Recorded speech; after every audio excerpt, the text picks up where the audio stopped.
Jainism के बारे में पढ़ेंगे, ठीक है। तो जल्दी से देख लेते हैं what was the need for this initiative. तो लाइक आई टोल्ड यू कि it is the most ignored topic in the name of return of investment that you need to tread a thin line. अगर कम पढ़ोगे तो आप you will not be able to answer question, ज्यादा पढ़ोगे तो you will be preparing for optional paper. तो recording आपको मिल जाएगी, नोट्स मिल जाएगा, पीपीटी मिल जाएगा, ठीक है। सोर्सेज हमने कल डिस्कस कर लिया था, ये चारों सोर्सेज हम करेंगे। तो जैसे आप देख सकते हो कि मैंने ब्रैकेट्स में मारा है, तो this become important for your prelims, ठीक है। तो ये जो फैक्चुअल नेचर है, क्योंकि स्कोप ज्यादा बनता नहीं है जीएस 1 में भी। अगर आप देखोगे तो जीएस 1 का जो सिलेबस है उसमें लिटरेचर, स्कल्पचर, आर्किटेक्चर, आर्ट, इन सब के बारे में पूछता है। तो जो जैन आर्किटेक्चर वगैरह है, जो दिलवारा टेम्पल्स वगैरह है, और जो केव्स है, जैन केव्स है, तो उनके बारे में हम पढ़ लेंगे, बट एज सच प्रीलिम्स के लिए इंपॉर्टेंट हो जाता है, ठीक है। तो आप देख सकते हो सबसे ऊपर में जो सैक्रेड बुक्स ऑफ जैन्स है उसको हम लोग सिद्धांत बोलते हैं या अगम बोलते हैं, ठीक है। तो दिस कैन बी आस्क्ड कि सिद्धांत या Agam are the sacred books of whom? Jains, option A Jains, option B Buddhists, option C Shaivites, option D Vaishnavites. तो फिर आप उसमें से आपको पता रहेगा कि सिद्धांत और अगम जो है, this is the sacred books of Jains, ठीक है। और these text were written in Prakrit language which was also known as Ardha Magadhi. अब इसमें क्या क्वेश्चन पूछ सकता है, that Ardha Magadhi was used to write the text of which sect? तो जैनिज्म, बुद्धिज्म, एंड देन आपका 4 ऑप्शन रहेगा। तो हमने लास्ट क्लास क्या पढ़ा था? हमने लास्ट जब बुद्धिज्म पे हम आए थे, तो याद करो हमने पढ़ा था कि पाली में प्रीचिंग होती थी। बुद्धिज्म की जो टेक्स्ट थी और जो प्रीचिंग होती थी, that used to happen in Pali. यहाँ पे देखो, compilation of the entire canon is believed to be done in 5th-6th century era at a council held in Vallabhi, Gujarat. तो ये इंपॉर्टेंट हो जाता है। अब क्यों इंपॉर्टेंट होता है वो हम आगे पढ़ेंगे, ठीक है। आगे हम, जैसे हमने लास्ट टाइम बुद्धिस्ट काउंसिल्स पढ़ा था, याद है? 4 काउंसिल्स पढ़ा था। 4th वन कनिष्क के अंडर में हुआ था कश्मीर में, 1st वन अजात शत्रु के अंडर हुआ था, 2nd वन काल अशोका के अंडर हुआ था, 3rd वन अशोका के अंडर हुआ था। तो वो आपको याद होगा, दैट इज इंपॉर्टेंट। तो अगर बुद्धिस्ट काउंसिल्स इंपॉर्टेंट है तो जैन काउंसिल्स भी उतना इंपॉर्टेंट है। तो जैन में टोटल 2 काउंसिल्स हुए थे, जिनको हम डिटेल में आगे पढ़ेंगे, ठीक है। अभी याद रखो कि जितने भी जैन कैनन्स थे, वो जिनका कंपाइलेशन हुआ था, that happened in Vallabhi, Gujarat, ठीक है। तो ये मैंने, आप देख सकते हो कि मैंने वो इस पे एक इसको मैंने एक बॉक्स में डाल दिया है। तो दीज आर प्रीलिम्स फैक्ट। जब आप नोट्स पढ़ोगे तो ये प्रीलिम्स फैक्ट की तरह पढ़ना। डू नॉट इसको स्टोरी के फॉर्म में मत पढ़ना, क्योंकि हमारा जो मेन एम है वो एमसीक्यू सॉल्व करना है, ठीक है। The council was held under the presidentship of Devardhi Shyama Shramana. तो ये जैन जितने भी पर्सनालिटीज है और बुद्धिस्ट पर्सनालिटीज है, these are very very very important. आप 2021 का क्वेश्चन पेपर उठा के देखोगे तो उसमें जैन प्ले राइटर्स के बारे में पूछा था, मतलब एक ऑप्शन में था, ठीक है। तो उस मतलब वो हमें करना पड़ेगा, ठीक है। जैन मॉन्क्स के बारे में पूछा था, that was an option. Hastimala एक क्वेश्चन था, that Hastimala was a play writer, और उसमें एक ऑप्शन भी था जैन मॉन्क्स। तो अगर आप क्वेश्चन देख रहे हो और उसका ऑप्शन है 4, ठीक है, और उसमें अगर कुछ मेंशन्ड है, तो that also becomes important for you, and there is a possibility कि यूपीएससी आगे पूछ सकती है। अब मान लो 2021 में UPSC had given an option of Jain monks, तो there is a possibility that UPSC can ask अब नेक्स्ट साइकिल में, 2023 में, 2024 में या 2025 में, दैट इट कैन आस्क कि इसमें से कौन जैन मंक्स थे, ठीक है। तो इस टाइप का आपको मतलब इतना डेप्थ में पढ़ना है to get a good number of questions correct in the ancient and medieval part. तो इसमें से कंपाइलेशन क्या इंक्लूड करते थे? अचरंगा सूत्रा, देन सूत्र कृतंगा एंड कल्पा सूत्रा। तो ये अर्ली टेक्स्ट थे, दीज आर इंपॉर्टेंट, ठीक है। हमने लास्ट टाइम, याद करो, बुद्धिज्म में पढ़ा था दीप वंसा, महावंसा, और जो पाली टेक्स्ट्स वगैरह हमने पढ़े थे। तो उसके साथ हमें जैन टेक्स्ट भी के बारे में भी पता रहना चाहिए। अब मान लो कि पूछेगा कि कल्पसूत्र, एक आपको स्टेटमेंट दे देगा, Kalpasutra was an important Buddhist text. अब वहां जाके अगर आप कंफ्यूज हो जाओगे तो आप मतलब गलत कर दोगे। बट इफ यू नो कि कल्पा सूत्रा जैन टेक्स्ट था, तो आप उसको हटा के and then you can eliminate also, मतलब एलिमिनेशन के थ्रू भी उस क्वेश्चन को सॉल्व कर सकते हो। तो जैनिज्म था, देन 3rd सेंचुरी बीसी में 2 पार्ट में डिवाइड हो गया था, 2 सेक्ट्स में, दिगंबर और श्वेतांबर। तो आज के क्लास में we'll study Digambar and Shvetambar के बारे में। और जब मैं जैनिज्म के ऊपर बूस्टर कोर्स लाऊंगा, दैट वी टॉक्ड अबाउट, अभी बुद्धिज्म और जैनिज्म का एडवांस कोर्स, बूस्टर कोर्स भी हमें करना है, तो उसमें डिटेल में सब सेक्ट्स के बारे में पता चलेगा। लेकिन अभी जैसे क्या होगा दैट अगर हम बहुत डिटेल में चले जाएंगे कि मतलब श्वेतांबर के 5-6 सेक्ट्स थे, दिगंबर के 5-6 सेक्ट्स थे, तो जो फर्स्ट टाइमर्स हैं हम, मतलब जो पहली बार आर्ट एंड कल्चर पढ़ रहे हैं या जो पहली बार एंशिएंट मिडिवल पढ़ रहे हैं, तो they will get very confuse. और फिर वो मतलब एक बार खिचड़ी बननी शुरू हो जाएगी ना, तो you will not be able to comprehend कि क्या चल रहा है। तो इट इज इंपॉर्टेंट कि अगर प्रीलिम्स सेंट्रिक हम तैयारी कर रहे हैं, तो थोड़ा मतलब धीरे धीरे करके अपना कंसेप्ट्स और अपने फैक्ट्स को एक जगह करें। तो आज के क्लास में दिगंबर एंड श्वेतांबर के बारे में पढ़ेंगे, और उसके बाद जब एडवांस कोर्स में हम आएंगे, once we are thorough with this concept, तो हम फिर सबसेक्ट्स के बारे में, मतलब जो इनके भी डिविजन्स हुए हैं उनके बारे में पढ़ेंगे, बिकॉज दैट बिकम्स इंपॉर्टेंट, फिर वो यूपीएससी पूछती है। अब लॉर्ड महावीर के जो 24th तीर्थंकर थे, लॉर्ड महावीर, उनके जो इमीडिएट डिसाइपल्स थे, जो उनके शिष्य थे, जो उनके साथ चलते थे या उनकी टीचिंग्स को फॉलो करते थे, उनको गणाधराज बोलते थे। ठीक है, गांधार ये नहीं है, गना मीन्स पीपल, लोग, और धाराज मीन्स जो मतलब उनको फॉलो कर रहे हैं। तो याद रखना कि लॉर्ड अब आपसे पूछ सकता है हु वेर दी गणाधराज, तो option A disciples of lord Mahavira, one of the option B one of the Bodhisattva, option C something, और ऑप्शन डी समथिंग। तो फिर वहां पर गणाधराज में आप सही करना that they were disciples of lord Mahavira, the 24th Tirthankara. All Ganadharas possessed perfect knowledge. Perfect knowledge क्या होता है? केवल ज्ञान। केवल ज्ञान, अब मान लो कि आपसे पूछ देगा कि the concept of Kevala Jnana is prominent in which sect, 4 option दे देगा, उसमें से जैनिज्म चूज करना है। तो ये जो नोट्स है उसको आप इस तरीके से पढ़ो कि मतलब कहानी की तरह मत पढ़ लेना आप, that starting from the first page till the last page, मतलब एक कहानी की तरह पढ़े। एवरी सेंटेंस आप जाओ तो उसमें एक पोटेंशियल एमसीक्यू बनाओ, अच्छा ये पूछ सकता है, ये पूछ सकता है, तो then only you will be able to get in that groove, जो एमसीक्यू सॉल्विंग का माइंडसेट होता है ना। क्योंकि अब 200 डेज बचा है, तो इट इज वेरी इंपॉर्टेंट कि हम उस आंसर राइटिंग के माइंडसेट से निकल के अब एमसीक्यू सॉल्विंग के माइंडसेट में धीरे धीरे ट्रांजिशन करें।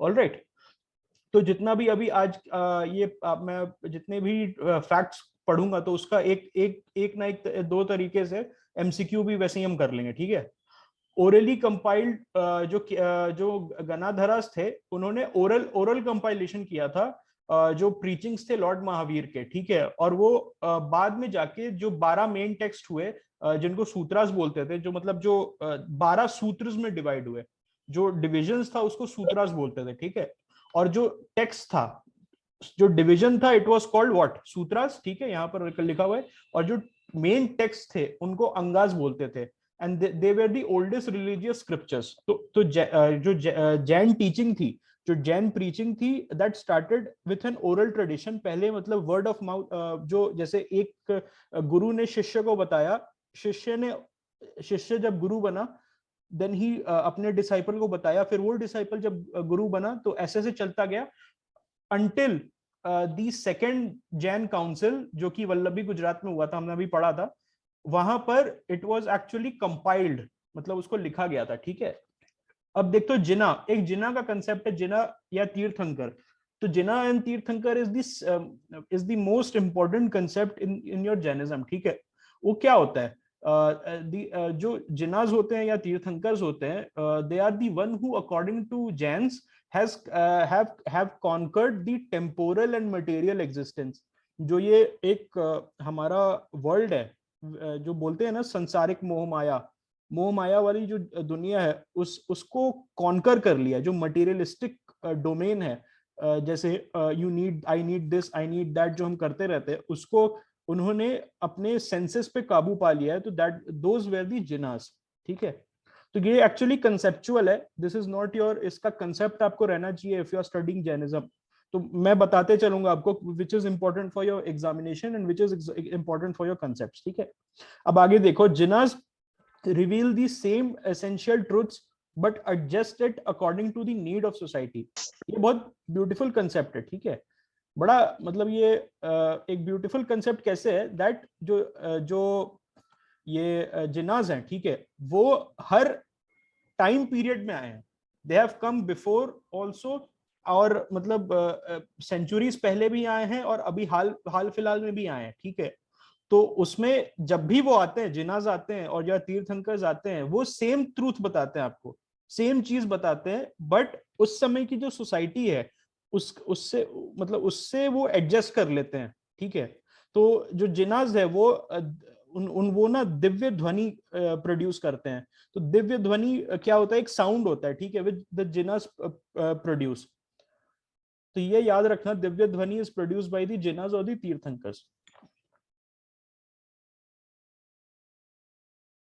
अब एक बार जरा जो 24th जिना या 24th तीर्थंकर थे, उनके बारे में कुछ फैक्ट्स पढ़ लेते हैं। 24th एंड द लास्ट तीर्थंकर और जिना थे वर्धमान महावीर।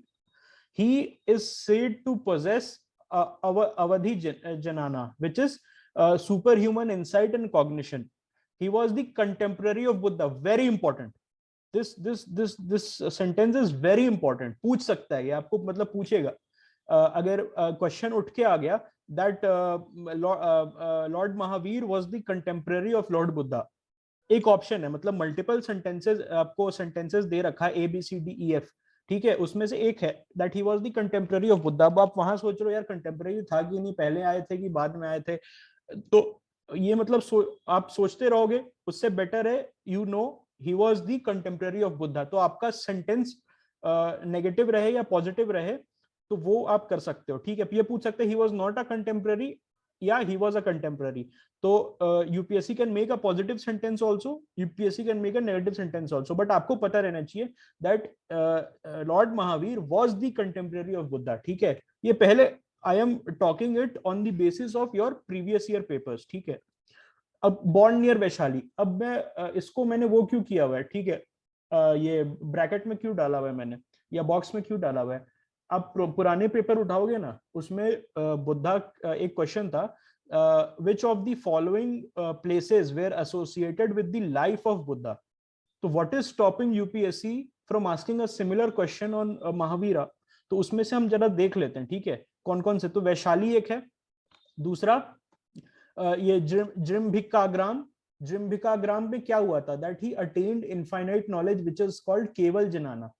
अब हमने, आप याद करो, अगर लास्ट क्लास में आपने पढ़ा था या लास्ट क्लास में आप आए होगे, तो उसमें वहां पर हमने निर्वाण के बारे में पढ़ा था। बुद्धिज्म में जो परफेक्ट नॉलेज के बारे में का कंसेप्ट है दैट बोध गया में अंडर दी महाबोधि ट्री जो लॉर्ड बुद्धा है उनको निर्वाण की प्राप्ति हुई थी। दैट वाज निर्वाण वाज योर परफेक्ट नॉलेज। यहाँ पर जो रिजू पालिका रिवर है, जृंभिकाग्राम एक जगह है, तो वहां पर लॉर्ड महावीर को केवल जनाना which was infinite knowledge, Buddha को परफेक्ट नॉलेज हुआ था गेन, एंड लॉर्ड महावीर को इनफाइनाइट नॉलेज हुआ था, ठीक है। अब यहाँ देखो प्रीलिम्स के लिए, वैशाली हो गया, जृंभिकाग्राम हो गया, पावापुरी, और उनका जो डेथ हुआ था ही बिकेम अ सिद्धा, मतलब उनकी फुल लिबरेशन हो गई थी, मोक्ष की प्राप्ति हो गई थी एट पावापुरी, ठीक है। तो तीन प्लेसेस के बारे में हमने यहाँ बात किया, वैशाली, जृंभिकाग्राम एंड पावापुरी। तो ये आपको तीन ऑप्शन इसमें रहेगा और एक ऑप्शन बुद्धा के लाइफ से दे देगा, ठीक है, ये एमसीक्यू में। और फिर मान लो कि आपसे पूछेगा कि which is related, which of the following is not related to lord Mahavir life.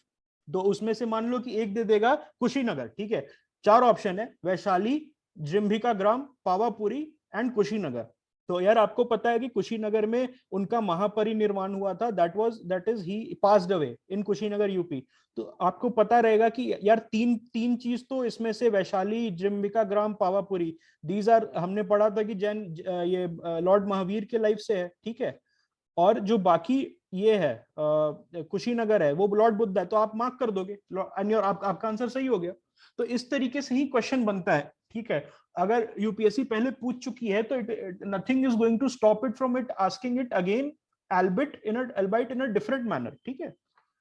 अब केवल जनाना का कंसेप्ट है, उसमें था निर्वाण का कंसेप्ट, ठीक है, या ये डिफरेंस याद रखना। अब डॉक्ट्रिन्स पे आते हैं। टोटल 24 तीर्थंकर्स या जिनास थे, ठीक है। उस जो उसमें से मोर प्रोमिनेंट थे वो फर्स्ट थे ऋषभनाथ, जो इनका 24 तीर्थंकर्स है। तो अगर आप उसका लिस्ट देखोगे तो सारा याद करना इट इज वेरी डिफिकल्ट, ठीक है। तो जनरली क्या होता है कि मतलब if you are not from the Jain community तो फिर वो मतलब it does not make much sense कि सारा आप याद करो, ठीक है। तो उसमें भी 3-4 इंपॉर्टेंट है, जैसे 19th है, ठीक है। Okay okay okay okay okay, ज्ञान अगर ज्ञान है तो ओके, आई थिंक ज्ञान होगा, ठीक है। तो अच्छा, इट इज प्रोनाउंस्ड ज्ञान, ऑल राइट, ठीक है। तो अगर आप देखोगे, एक मिनट, एक बार मैं थोड़ा सा करेक्शन कर देता हूँ।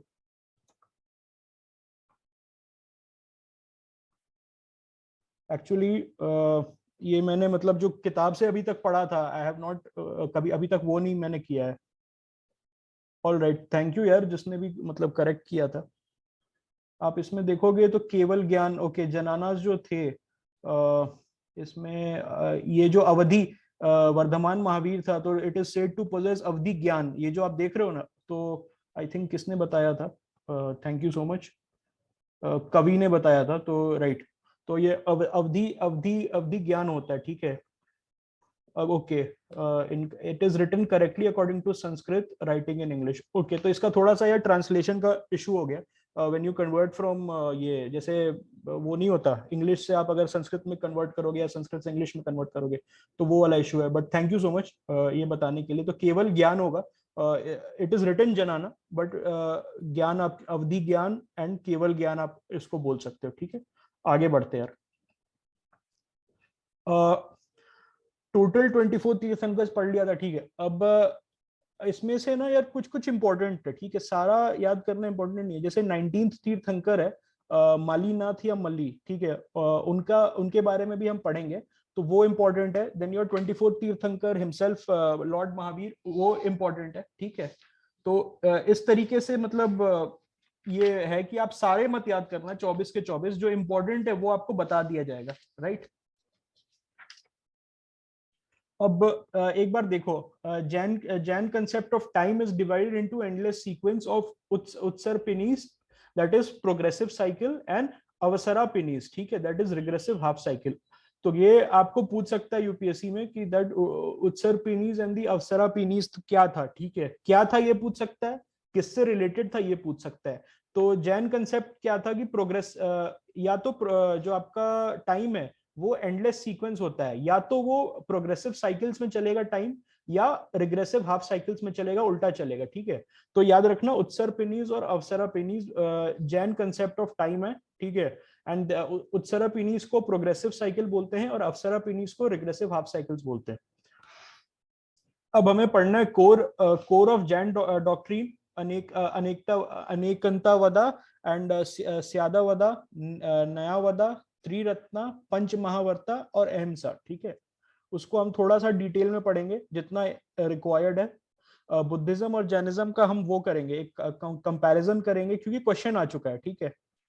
और spread and influence of Jainism थोड़ा सा देख लेंगे। Jain councils, like I told you, important है।